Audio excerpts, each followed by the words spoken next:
In the middleweight division at UFC Vegas 82, you got Cesar Almeida, Brazilian, coming in at 4-0, taking on Christian Leroy Duncan, who comes in at 8-1. Now, Duncan's 1 inch taller at 6'2". He's 28 years old, entering his prime, right in his prime, really. Almeida, 35, he's exited his prime. Now, Duncan, 5-inch reach advantage, 79-74. He's a switch stance fighter. Cesar Almeida fights right-handed. Now, in terms of activity, that leans to Almeida slightly, 4.7 significant strikes per minute to 4 exactly for Duncan. Takedown game, non-existent for both fighters. So we can skip the takedown defense, right? But just in case, Almeida 70%, Duncan 50%. They're both like average takedown defense, but neither one's trying to get takedowns. They're trying to stand up and strike.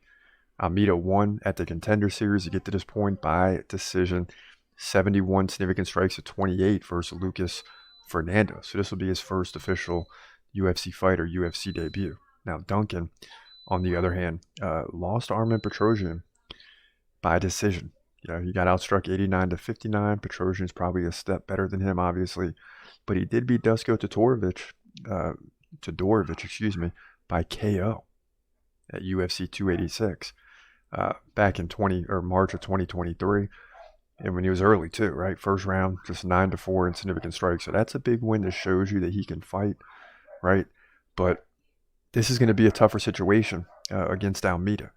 And it's going to be tougher because we just don't know what we're getting, right? Almeida likes to land strikes. He doesn't want to go for the takedown, but we know Brazilians can go to the ground if necessary. At the end of the day, though, Leroy Duncan has more experience. You would think he would win this fight.